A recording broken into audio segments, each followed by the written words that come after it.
Okay, so the artist that I chose, her name is Anne Weber. She is a sculptor and artist.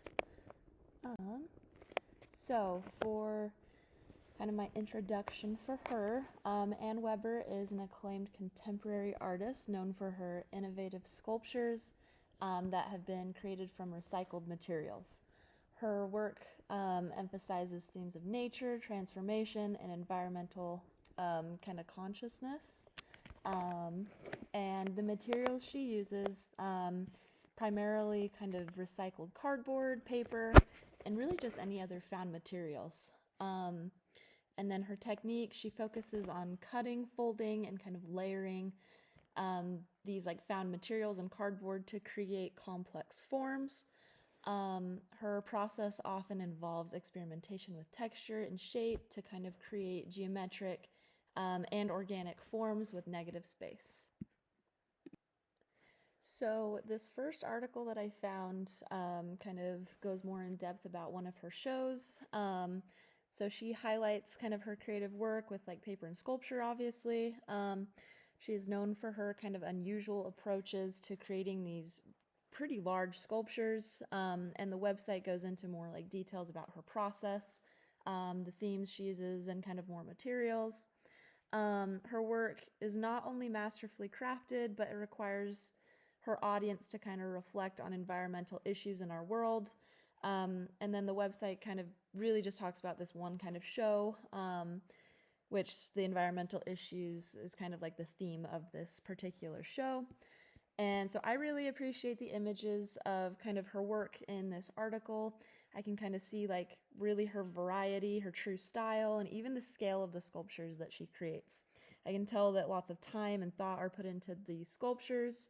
And then I also did notice that she kind of has some of her work hanging on the walls, and then some are freestanding. So I thought that was kind of cool to see that variation. Okay, so that second article I found, um, it's one of her exhibitions, I think titled "Love and Other Audacities," and it showcases her talent in taking recycled items and creating like really stunning pieces. Again, focusing on like shape and form, and focusing on themes of love, resilience, and experiences that humans have. So something that I picked up from this article is that Weber likes to explore kind of all areas of love throughout her work. And I also learned that she started her career out in California and originally was exploring kind of the medium of clay. And then after working in ceramics for a while, she kind of moved to cardboard because ceramics and like clay was too expensive. So I kind of just thought that was a little bit interesting. So this third article I found, it's a really pretty important article because it gives us kind of a detailed biography of Weber's life. It outlines her background, upbringing, kind of artist journey, and all of her different achievements that she has kind of reached throughout her life.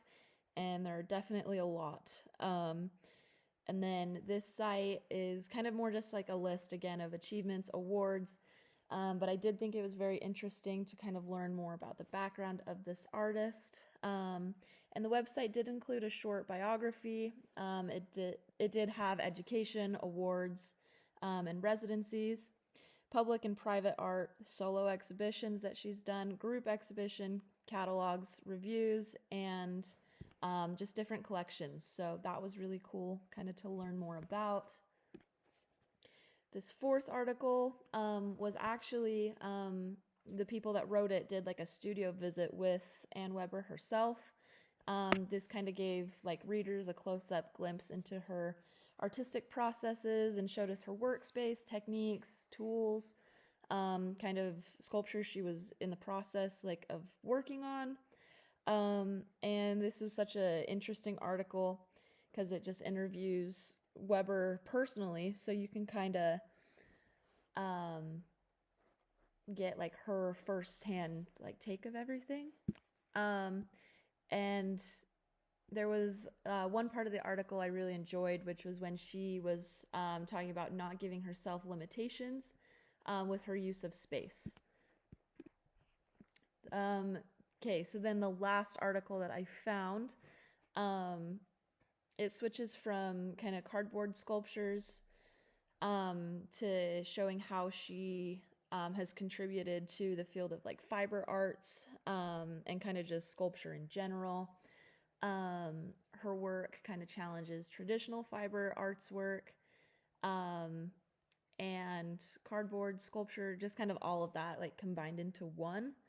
Um, and then I kind of have noticed that like throughout all of her work, she did use like a wide variety of colors, which lots of like different cardboard strips have been used to kind of create her forms and to bring out these different colors. And then lots of negative space.